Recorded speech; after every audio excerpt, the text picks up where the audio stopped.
Barton इन्हीं होकाई को देखते हैं अपनी फैमिली के साथ टाइम स्पेंड कर रहा होता है। उधर थैनोस के साथ पूरी एवेंजर्स की टीम लड़ रही होती है, लेकिन अब क्योंकि थैनोस को वो 6 के 6 इन्फिनिटी स्टोन्स मिल चुके थे, जिसकी मदद से फाइनली वो चुटकी बजा देता है, जिसकी वजह से यूनिवर्स की आधी पॉपुलेशन खत्म हो जाती है और उन्हीं में ही क्लिंट की फैमिली भी मारी जाती है और अब उसकी फैमिली में सिर्फ वो अकेला ही सर्वाइवर था। अब पहले तो यहाँ पर क्लिंट बार्टन यानी होकाई को कुछ भी समझ नहीं आता कि आखिर उसकी फैमिली कहाँ चली गई, लेकिन जब उसके सामने सारी रियलिटी आती है यानी उसे पता चलता है कि थैनोस की वजह से उसकी पूरी फैमिली खत्म हो चुकी है, तो यहाँ पर वो फाइनली ये डिसाइड कर लेता है कि इस दुनिया में जितने भी बुरे लोग हैं उन सबको मार डालेगा। इसीलिए अब वो फाइनली क्लिंट बार्टन वाले रूप को छोड़कर एक मास्क पहने किलर वाले रूप में आ चुका था। इसके बाद सीन शिफ्ट होकर टोनी स्टार्क यानी आयरन मैन और नेबुला पर आता है, जो कि टाइटन्स प्लेनेट से अपने शिप में बैठकर अर्थ के लिए जा रहे होते हैं। अब इस सफर में उन्हें टोटल 22 दिन गुजर चुके थे। अब इन 22 दिनों के बाद उनके पास खाने और पीने का सारा सामान भी खत्म हो चुका था, जिसकी वजह से टोनी स्टार की हालत भी अब काफी खराब हो चुकी थी। अब क्योंकि नेबुला तो एक रोबोट थी, इसीलिए उस पर खाना और पानी ना मिलने का कोई भी असर नहीं होता। जो डिफिकल्टीज भी थी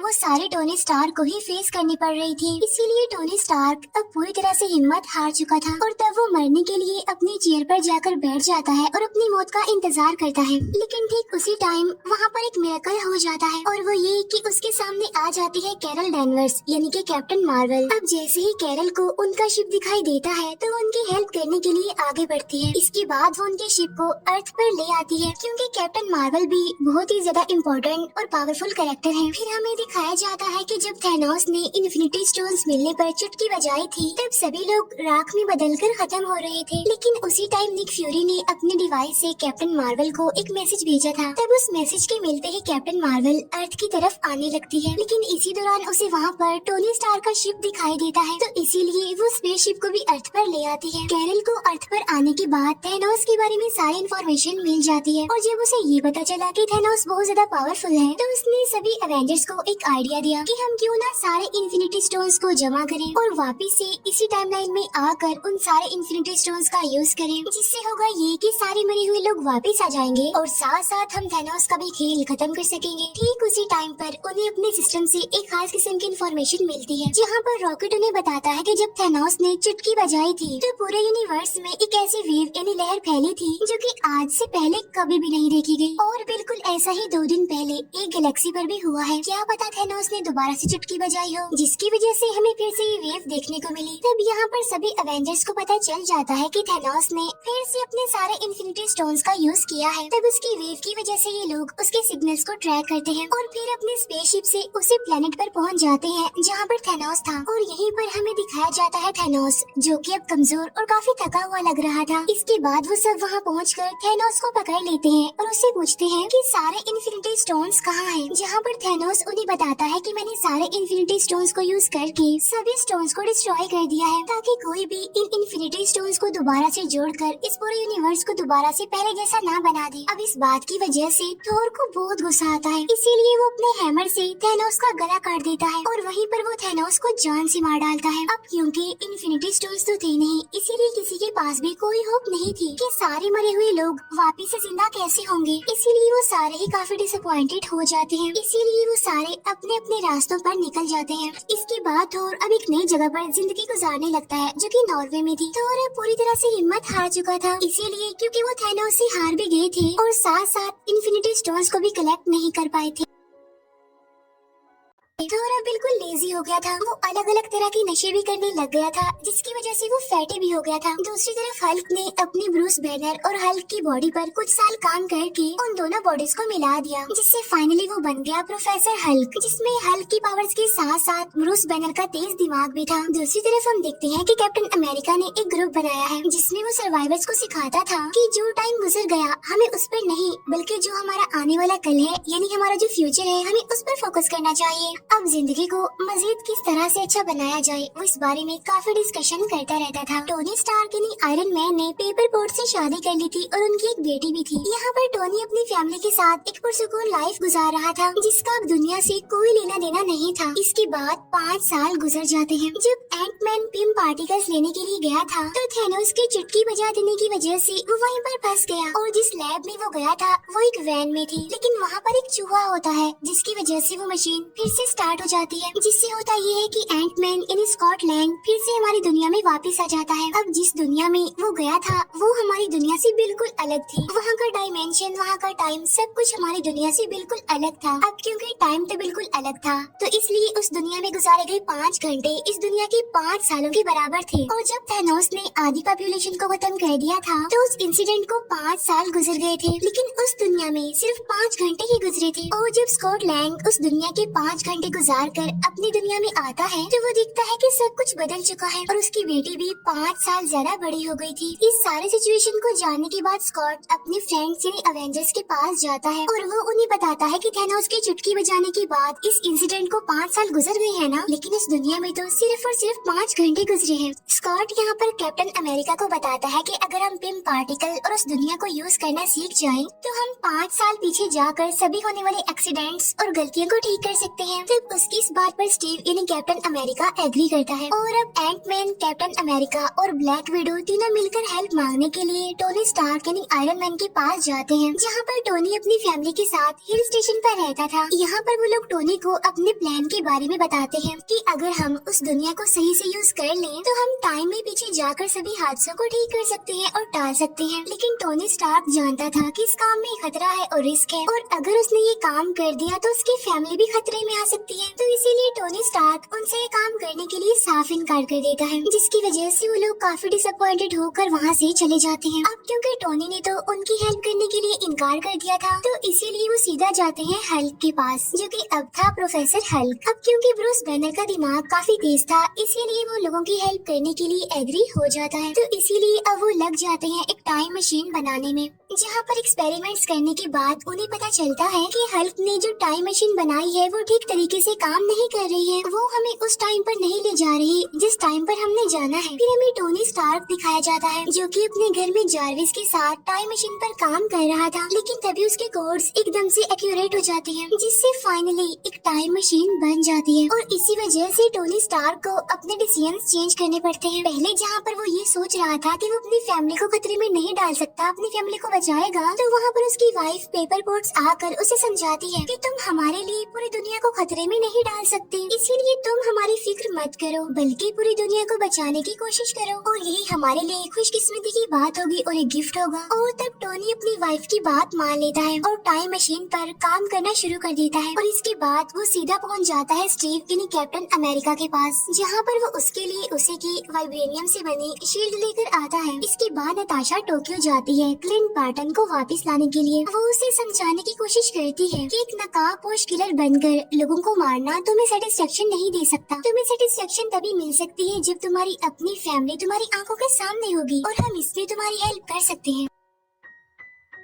इसके बाद रॉकेट और हल्क नॉर्वे पहुंचते हैं, जहाँ पर थॉर होता है। थॉर को देखकर ऐसा लग रहा था कि अब वो किसी भी काम का नहीं रहा, क्योंकि वो काफी लेजी होने के साथ साथ काफी फैटी हो गया था और अब उसका इन लड़ाइयों से कोई कनेक्शन नहीं रहा। लेकिन वो लोग उसे समझाते हैं और उसे कहते हैं कि अगर ये टाइम मशीन काम कर गई तो तुम थैनोस से अपना पुराना बदला ले सकते हो और साथ ही हम यूनिवर्स से खत्म हुए लोगों को दोबारा जिंदा भी कर सकते हैं। अब थॉर उनकी इस बात पर एग्री करता है और उनके साथ मिल जाता है और इसके साथ ही टाइम मशीन की टेस्टिंग स्टार्ट हो जाती है, जहाँ पर अवेंजर्स यानी सुपर हीरोज अलग अलग ग्रुप्स में अलग अलग टाइमलाइन के साथ अलग अलग जगहों पर जाने के लिए सेपरेट हो जाते हैं। इसके बाद हम देखते हैं कि टोनी स्टार्क, हल्क, एंटमैन और कैप्टन अमेरिका 2012 के टाइम में पहुँच जाते हैं, जहाँ पर न्यूयॉर्क में वॉर चल रही थी। 2012 के टाइमलाइन के अकॉर्डिंग वहाँ पर 3 इन्फिनिटी स्टोन्स मौजूद थे, जिनमें एक था टाइम स्टोन, एक था स्पेस स्टोन और एक था माइंड स्टोन वही जो थैनोस ने खुद लोकी को दिया था। अब टोनी और एंटमैन स्पेस स्टोन को को लेने के लिए एवेंजर्स टावर चले जाते हैं, लेकिन वहाँ जाकर एक गड़बड़ हो जाती है, जहाँ पर हल्क आकर उनका काम खराब कर देता है, क्योंकि उनके हाथ से स्पेस स्टोन निकल जाता है और स्पेस स्टोन को लोकी अपने साथ लेकर चला जाता है। दूसरी तरफ कैप्टन अमेरिका का सामना होता है स्टीव रॉजर यानी अगले कैप्टन अमेरिका से। यहाँ पर कुछ टाइम के लिए उन दोनों के बीच फाइट होने लगती है, लेकिन फाइनली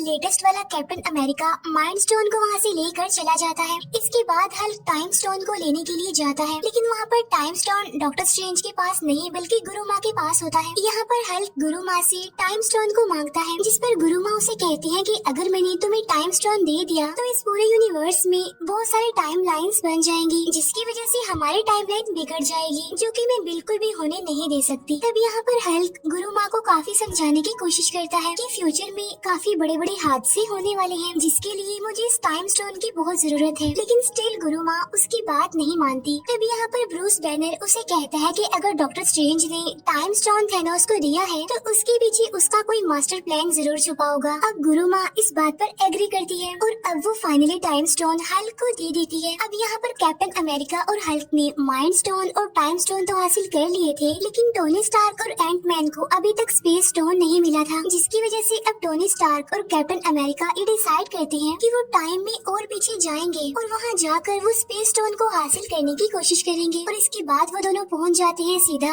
1970 के टाइम लाइन में, जहाँ पर हम टोनी स्टार्क के फादर को देखते हैं। यहाँ पर टोनी अपने फादर से मिलकर काफी खुश होता है, साथ साथ वो वहाँ से स्पेस स्टोन हासिल करने में भी कामयाब हो जाता है। लेकिन अब क्योंकि कैप्टन अमेरिका भी वहाँ पर मौजूद होता है, तो इसीलिए वहाँ पर उसे पिम पार्टिकल्स भी नजर आ जाते हैं, तो इसीलिए वो पिम पार्टिकल्स को भी लेकर अपने रियल वाले टाइम लाइन में आ जाते हैं वापिस। इसके बाद थॉर और रॉकेट पहुँच जाते हैं 2013 के टाइम लाइन में, जहाँ पर उन्होंने रियलिटी स्टोन लेना था जो कि जेन फॉस्टर की बॉडी में था, तो इसीलिए वो दोनों जेन फॉस्टर की लोकेशन पर चले जाते हैं। वहाँ पर जाकर थॉर अपनी मदर से मिलता है। यहाँ पर वो अपनी मदर को सारी बात समझाने की कोशिश करता है। अब क्योंकि थॉर की मदर एक जादूगरनी थी, इसीलिए वो फ्यूचर देखकर थॉर की सारी डिफिकल्टीज समझ चुकी थी और इसीलिए वो थॉर को समझाने की कोशिश करती है कि तुम्हें परेशान होने की कोई जरूरत नहीं है, क्योंकि जो कुछ भी होगा अच्छा होगा। और ठीक उसी टाइम पर थॉर अपना हाथ आगे करता है, जहाँ पर उसका हैमर भी अब उसके पास आ चुका था। वही रॉकेट भी जेन फॉस्टर की बॉडी से रियलिटी स्टोन हासिल करने में कामयाब हो गया था, इसीलिए वो दोनों वापिस से अपनी टाइम लाइन में आ जाते हैं। इसके बाद हमें दिखाए जाते हैं क्लिंट बार्टन यानी होकाई और ब्लैक विडो, जो कि 2014 के टाइम लाइन में आते हैं और यहाँ पर वो सोल स्टोन हासिल करने के लिए आए थे, जहाँ पर वो मिलते हैं रेड स्कल से। यहाँ पर रेड स्कल सोल स्टोन के लिए उन्हें बताता है कि ये स्टोन हमेशा सोल के बदले सोल मांगता है और अगर तुम सोल स्टोन को पाना चाहते हो तो तुम्हें एक सोल को सेक्रीफाइस करना पड़ेगा। अब यहाँ पर वो दोनों समझ जाते हैं कि अगर उन दोनों में से कोई एक खुद को सेक्रीफाइस नहीं करेगा तो वो सोल स्टोन हासिल नहीं कर सकेंगे। अब यहाँ पर वो दोनों एक दूसरे को बचाने के लिए अपनी ही जान सेक्रीफाइस करने के लिए भी तैयार थे और यहाँ पर उन दोनों के बीच काफी अच्छी फाइट होती है। लेकिन यहाँ पर नताशा सोल स्टोन के लिए खुद को सेक्रीफाइस कर देती है, जहाँ पर Clint Barton finally soul stone हासिल कर लेता है और इसीलिए वो भी अपने रियल वाले टाइम लाइन में आ जाता है। इसके बाद सीन शिफ्ट होकर जेम्स रूट्स और नेबुला पर आता है, जो कि 2014 के टाइम लाइन में जाते हैं टाइटन्स प्लेनेट पर, जहाँ पर पीटर क्विल पहले से ही मौजूद होता है और इसके बाद वो सभी पावर स्टोन को हासिल करने के लिए चले जाते हैं। और जब ये उस जगह पर पहुँचते हैं तो ये पीटर क्विल को बेहोश करके पावर स्टोन को लेने ही वाले होते हैं, लेकिन तभी नेबुला को पुरानी नेबुला की वजह से यादें आने लगती हैं, जिसकी वजह से उसका ट्रांसमीटर खराब हो जाता है, जिसकी वजह से नेबुला वहीं पर बेहोश हो जाती है, जहाँ पर थैनोस की टीम आकर नेबुला को प्रिजनर बना लेती है। अब क्योंकि नेबुला एक ह्यूमनॉइड थी, यानी आधे इंसान और आधी एंड्रॉइड, जिसका फायदा उठाकर थैनोस उसकी सारी की सारी मेमोरी को स्कैन कर लेता है। साथ साथ 2014 वाले थैनोस को 2018 में होने वाले सारे इवेंट्स के बारे में पता चल जाता है। उसे ये भी पता चल जाता है कि फाइनली उसने सारे के सारे इन्फिनिटी स्टोन्स हासिल कर लिए और साथ साथ यूनिवर्स की आधी पॉपुलेशन को भी खत्म कर दिया, जिसकी वजह से अब उसका मकसद और भी ज्यादा स्ट्रॉन्ग हो जाता है। साथ ही अब थैनोस नेबुला से उसके पिम पार्टिकल्स को भी ले लेता है और वो उसे काफी अपग्रेडेड वर्जन में बनाकर अपनी पूरी टीम के साथ अर्थ पर 2023 वाले डायमेंशन में आ जाता है। इसके बाद अवेंजर्स सारे इन्फिनिटी स्टोन्स को एक नए गोल्ड आर्मर में लगा देते हैं और अब बारी आती है कि इस गोल्ड आर्मर को कौन यूज करेगा, जिसकी वजह से वो सारी पॉपुलेशन जो इस यूनिवर्स से खत्म हो गई थी वो वापस आ जाएगी। तब यहाँ पर सबसे पहले थॉर आगे आता है, लेकिन हल्क उसे कहता है कि इसके अंदर गामा वेव्स हैं और अगर तुमने इसका यूज किया तो तुम्हारा काफी बुरा हाल हो जाएगा, तो क्यों ना इसका यूज मैं करूँ, क्योंकि मैं भी तो गामा वेव से ही बना हूँ। इसके बाद हल्क उस गोल्ड आर्मर को पहनता है और चुटकी बजा देता है, लेकिन यहाँ पर हल्क की हालत काफी खराब हो जाती है। अब हालांकि थैनोस ने भी सारे इन्फिनिटी स्टोन्स को हासिल करने के बाद ही गोल्ड आर्मर को यूज किया था, लेकिन उसे तो कुछ भी नहीं हुआ था। लेकिन यहाँ पर हल्क के साथ ऐसा इसलिए हुआ था क्योंकि थैनोस हल्क की निस्बत काफी ज्यादा पावरफुल था और यही वजह होती है कि हल्क की यहाँ पर काफी बुरी हालत हो जाती है। लेकिन वो सारी पॉपुलेशन जो यूनिवर्स से खत्म हो चुकी थी अब वो वापिस आने लगी थी। तब इस बात की वजह से वो सारे अवेंजर्स काफी खुश होते हैं, लेकिन उनकी ये खुशी ज्यादा टाइम तक टिक नहीं पाती, क्योंकि तब थैनोस भी अपने शिप और अपनी पूरी टीम के साथ रियल टाइम इन 2023 में पहुंचकर उन लोगों की लोकेशन को बॉम्ब से उड़ा देता है, जिसकी वजह से वहाँ पर काफी बड़ा ब्लास्ट हो जाता है और वहाँ पर सब कुछ डिस्ट्रॉय हो जाता है। साथ साथ थैनोस भी काफी गुस्से में था और इस बार वो चाहता था कि वो सारे इन्फिनिटी स्टोन्स को हासिल करके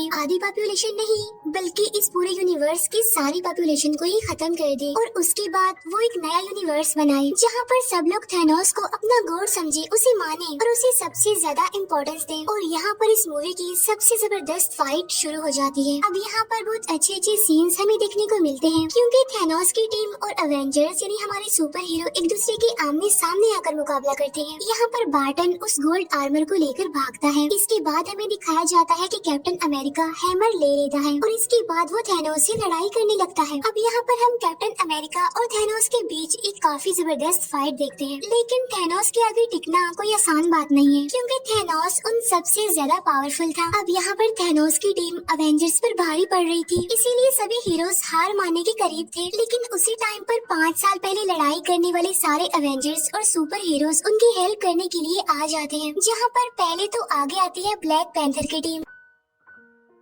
इसके बाद सेकंड नंबर पर आगे आती है वॉन्ग की पूरी टीम और अब सारे अवेंजर्स एक बार फिर से इकट्ठा होकर थैनोस और उसकी टीम के अगेंस्ट लड़ने लगते हैं। यहीं पर हम देखते हैं कि डॉक्टर स्ट्रेंज आयरन मैन को वही इशारा देते हैं कि ये वही आखिरी प्रेडिक्शन है जो मैंने लाखों करोड़ों में से एक चूज की थी और अगर हम इस मोमेंट पर सक्सेसफुल हो गए तो हम थैनोस का खात्मा कर सकते हैं, वरना तो हमें दूसरा मौका तो नहीं मिलने वाला। यही हमारे पास आखिरी मौका है, हमें इसमें ही कुछ करके दिखाना है। अब यहाँ पर आयरन मैन थैनोस के हाथ से सारे इन्फिनिटी स्टोन्स चुरा कर अपने गोल्ड आर्मर में पहन लेता है और इसके बाद वो बोलता है आई एम आयरन मैन और ऐसा कहते ही वो भी चुटकी बजाता है, जिससे कि थैनोस और उसकी सारी टीम राख बनकर अब वहाँ से गायब हो जाती है और बचते हैं तो सिर्फ और सिर्फ इस पूरे रियल टाइम के हीरोज और साथ ही इस टाइमलाइन की पॉपुलेशन। लेकिन साथ साथ यहाँ पर आयरन मैन काफी बुरे तरीके से इंजर्ड हो गया था और इसके बाद यहाँ पर हम वो सैड सीन देखते हैं जहाँ पर आयरन मैन की मौत हो जाती है। इसके फौरन बाद हम टोनी स्टार्क यानी आयरन मैन का फ्यूनरल देखते हैं, जिसमें के सारे एवेंजर्स आए हुए थे। इसके बाद और पीटर क्विल और गार्डियंस ऑफ द गैलेक्सी की टीम के साथ निकल जाता है। अब अवेंजर्स ने ये डिसाइड किया था कि हम जिस भी स्टोन को जहाँ से भी उठाएंगे तो हमारा काम खत्म होने के बाद हम उस स्टोन को वापस से उसकी जगह पर रख आएंगे। तो इस काम के लिए आगे बढ़ता है कैप्टन अमेरिका। अब यहाँ पर कैप्टन अमेरिका थोर के हैमर और साथ साथ 6 के 6 इन्फिनिटी स्टोन्स को अपने साथ में लेकर टाइम मशीन का यूज करते हुए हर स्टोन को उसकी जगह पर वापस रख देता है। अब क्योंकि कैप्टन अमेरिका ने 70 साल बर्फ में गुजारे थे तो इसीलिए उसने अपनी जिंदगी को ठीक से नहीं जिया था, तो इसीलिए वापस से वो अपनी 1945 के टाइमलाइन में आकर अपने साथियों के साथ अपनी बाकी की जिंदगी गुजारता है। और जब उसका लास्ट मोमेंट आता है तो वो रियल टाइम यानी 2023 के डायमेंशन में आकर अपने साथी यानी फैल्कन को अपनी खास शील्ड देकर कहता है कि अब से यहाँ के कैप्टन अमेरिका तुम ही हो। और यहीं पर ये मूवी दी एंड हो जाती है। Thank you for watching.